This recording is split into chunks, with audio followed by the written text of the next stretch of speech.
Chairman, to speak to one more item that I consider very important. I had an occasion last month to speak to the president of Afreximbank, and I know President Sisi knows this very well. It is imperative that we proactively seek a resolution to the disparities in currencies and the consequential impediments it poses to intra-African trade. Trade, ladies and gentlemen, cannot take place without efficient and unified payment systems. Although there has been introduction of several regional payment infrastructures in the continent, we lack a single system that seamlessly facilitates trade among our nations, eliminating obstacles posed by varying currencies. Many of our business people are struggling. Instead of exporting goods, they are thinking how they are going to change one currency to another.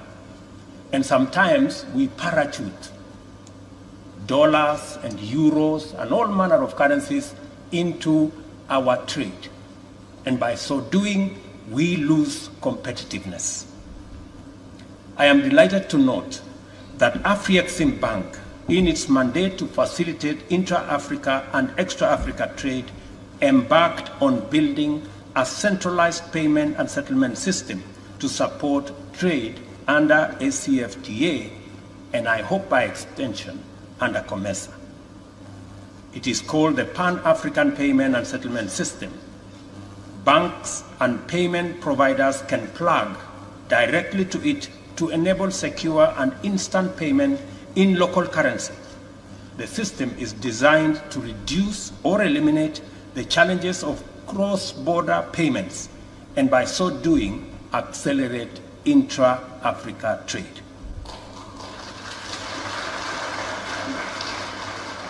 Without a single payment platform, payment instructions from one African country to another typically passes through several intermediary financial institutions, leading to increased costs.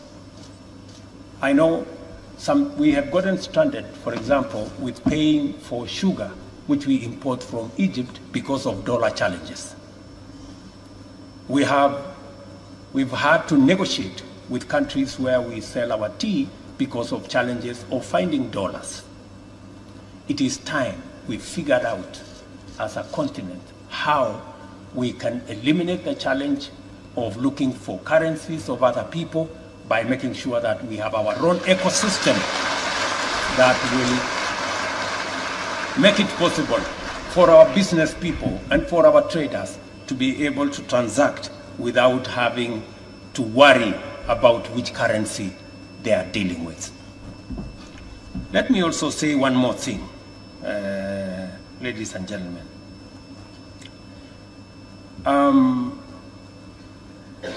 As we strive to bring together our countries, it is important to appreciate that Africa Union needs urgent reforms. I have had an engagement with legislators of the Pan-African Parliament and implored on them the need to reform the Africa Union to conform with current realities, to ensure that the Africa Union performs at the level of its aspirations. It will be necessary to make sure that it empowers itself with sufficient capacity.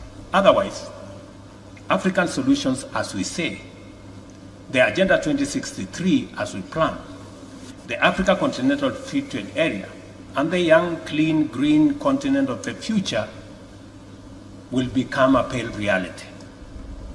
The Africa Union reform agenda must therefore be a priority, and we must interrogate and conduct the process to ensure that structurally the role of the Bureau, summits, committees, regional caucuses, Secretariat and Commission are duly rationalized to give Africa a fit-for-purpose continental governance body with a capacity to engage globally. I say this, good people, because the world is becoming competitive. We cannot continue to assume that we can go very far engaging the EU, engaging Europe, engaging Asia, or even China, as we are doing currently. It is time we realize the power in numbers and the power in the unity of the African Union. We as member states must consider donating power to the African Union on matters trade, regional and global security, as well as other areas that Africa can benefit from engaging together rather than individually. We should merge, in my opinion, we should consider merging the position of the Africa Union, chair of the Africa Union Commission and the chair of the Summit of the Heads of State, so that we can have an effective tool to negotiate effectively with others in the global stage. As we talk today, we are not in a position to negotiate as efficiently as we should.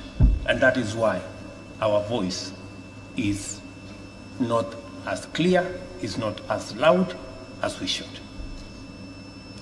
My good brother, the President of Zambia, who I share a lot of thoughts with, has just said a case in point. We cannot prosecute our case. We have an international financial system that is rigged against others, and yet we cannot do anything about it because our voice is not united. Mr. President, with your support and acting together as a continent, it is time that we are going to have a voice so that our contribution, our ideas, our suggestions must be heard. Because in any case,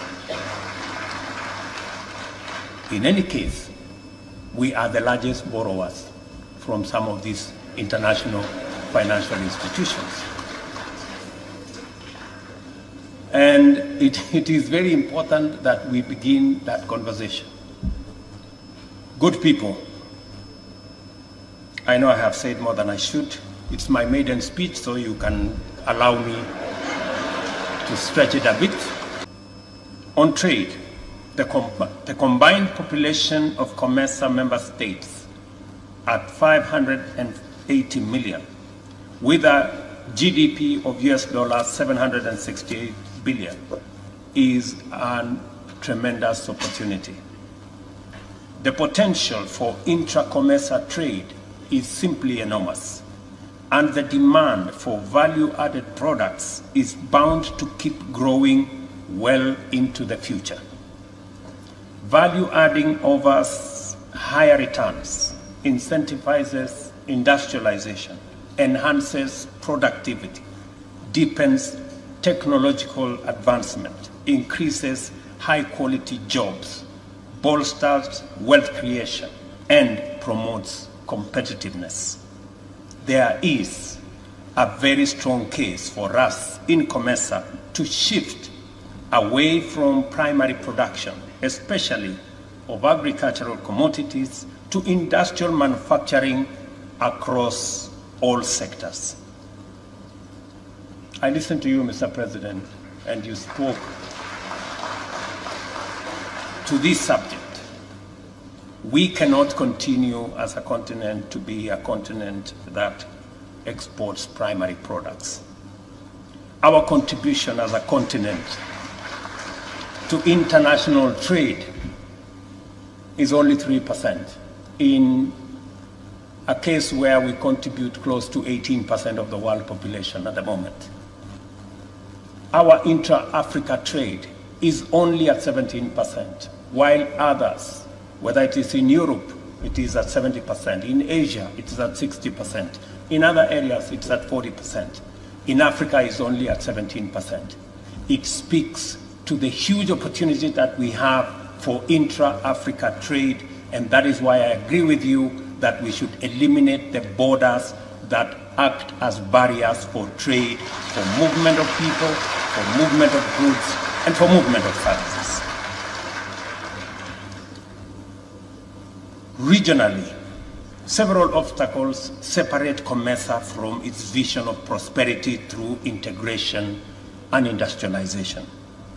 We have a few sectors where value addition is entrenched, and we need to expand the areas where we add value to our primary products. Additionally, weak regulatory frameworks, rampant non-tariff barriers, and weak technological capacity contribute to our underperformance in value addition and therefore in trade. Consequently, our economies remain vulnerable to global price volatility, affecting our primary product exports. In turn, this severely constricts our space to pursue the structural transformation of our economies and to achieve SDGs. To overcome this handicap, we have a historic opportunity to join forces in building the capacity of every player along the value chain, especially as regards ability to comply with competitive standards and to harmonize our standards and regulatory frameworks. In so doing, we will enhance the competitiveness of our products and enable them to penetrate regional and international markets. And COMESA should be able to provide the building blocks for us to ultimately build the Africa Continental Free Trade Area. Mr. President, in the last 4 months, I have sent a special envoy to 15 countries, amongst them Egypt, from Egypt to South Africa, because we need to consolidate the market around East African Community, SADC, and COMESA. We are remaining with a few signatures. I think only 3 countries need to sign in so that we can consolidate this market into the TFTA that will give us 720 million people with a GDP of 1.3 trillion, and we can create a huge market that can be competitive with other markets globally.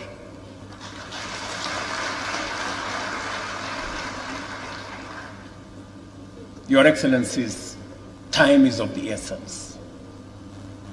We need to persuade the few countries that are remaining so that we can actualize this market, eliminate unnecessary non-tariff barriers, eliminate unnecessary tariffs that are already built in our tax regimes, so that we can trade more within our region.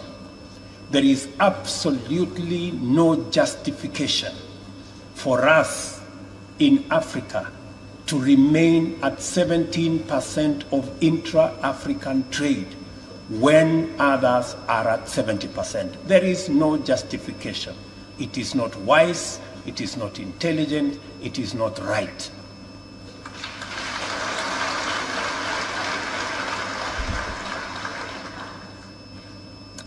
Further, travel and tourism contributes US dollars 20.8 million to the economies of COMESA member states, representing 42.5% of our total service exports, translating to 9% of our GDP and accounting for almost 10% of total employment. Even at this level of contribution, there remains huge untapped potential for tourism in our region, which demands an integrated approach. To exploit this potential, we must pay closer attention to existing tourism market opportunities, especially in terms of such niche tourism sectors as in agriculture, construction, education, fishing, manufacturing, sports, creative arts, transport, utilities, and other services. I say this as somebody who has sampled some of the tourism opportunities in our continent. I think it was 2017, I came to see the mighty Zambezi. And I was in that town, Livingstone. I stayed in Livingstone for a week, and I can confirm that Zambia is amazing. I was in Namibia to see the sand dunes in Namibia. I have been to Egypt to see the Great Pyramids. Africa is simply amazing. And we have huge tourism opportunities and potential. The only challenge is that it is segmented. We need to synergize our tourism product so that those who travel to our continent can sample our tourism products across national boundaries. And it begins with us as Africans putting our tourism destinations as #1.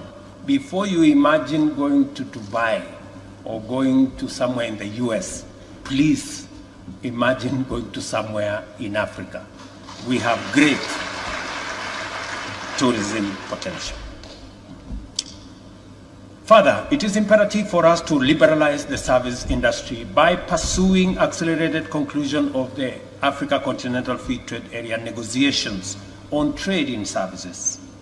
That is business, communication, financial, transport, energy, and tourism, in order to facilitate the growth of tourism and accelerate the expansion of the COMESA economy. I also believe that we can be much bolder and fully embrace the spirit of integration and the unity of our people and configure a regime of modular tourism packages, which entail complementary products in different countries designed to spread value throughout the region and offer an incomparable experience to all our visitors. This is exactly what I was saying. I thank the Secretariat for directing our attention to these important matters and facilitating a highly rewarding and long overdue conversation on the opportunities we can unlock through joint effort. More than ever, I am convinced that we have an unprecedented opportunity to transform COMESA one sector at a time and to lead our people to prosperity in a region defined by opportunity, by unity, and most importantly, by collaboration. This summit will shortly receive reports on priority issues considered by the meeting of the Council of Ministers in December, as well as the report of the Business Forum held yesterday. I look forward to engaging with these important outputs, which will clarify our understanding of the progress we are making in these various fields. I believe that it is also important to take cognizance of the stride we have made in deepening regional integration through the continent, especially in terms of implementing the TFTA, which I spoke to earlier. So far, 11 countries have ratified the agreement, whereas only 3 more ratifications are needed to bring TFTA into force. Only 3. With only 3 ratifications, we can roll into action a huge market of 720 million people and a GDP of $1.3 trillion. It is going to be very important to us, and I hope that we can encourage the 3 remaining signatures so that we can move on with this. Speedier collective action on our part to facilitate the entry into force of the agreement by resolving outstanding issues holding back ratification, like concerns about market access raised by some member states, is very necessary. Beyond the TFTA, we have further escalated the integration agenda to the Pan-African domain by inaugurating the Africa Continental Free Trade Area, which entered into force in May 2019, with free trading commencing in January 2021. I am enormously encouraged that to date, about 42 member states have already submitted their schedules of tariff concessions. 12 of these member states are in COMESA, which demonstrates the potential for COMESA and ACFTA to complement each other's process, thereby deepening integration and stimulating much-needed economic growth. I recognize with appreciation that COMESA's integration agenda is not an isolated commitment. Rather, it is underpinned by strong, effective regional programs in infrastructure, agriculture, climate change, cluster development, gender and social affairs, as well as robust investment promotion. It is important for us to attend to ways and means of reinforcing the implementation of these critical programs. I am inviting you to the Africa Climate Change Summit in Nairobi from the 4th to the 6th of September so that we can assemble our thoughts, consolidate our position, and prosecute our case in the global stage on matters climate change. We have an opportunity not only to make our case, but Africa has an opportunity to provide solutions on the existential threat to humanity of climate change. We are not going anymore to go and lament and to look for pity and to look for sympathy from anybody. We are going to state our case because Africa can provide solutions as much as everybody else can. So I'm inviting you to this summit, and I have asked my colleagues as the chair of the Heads of State Committee on Climate Change.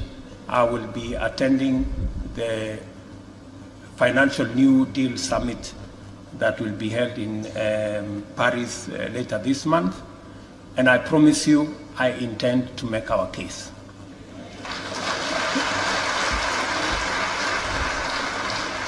Although there is a long way to go, I am satisfied that we are playing our part in full, which is why we have come this far.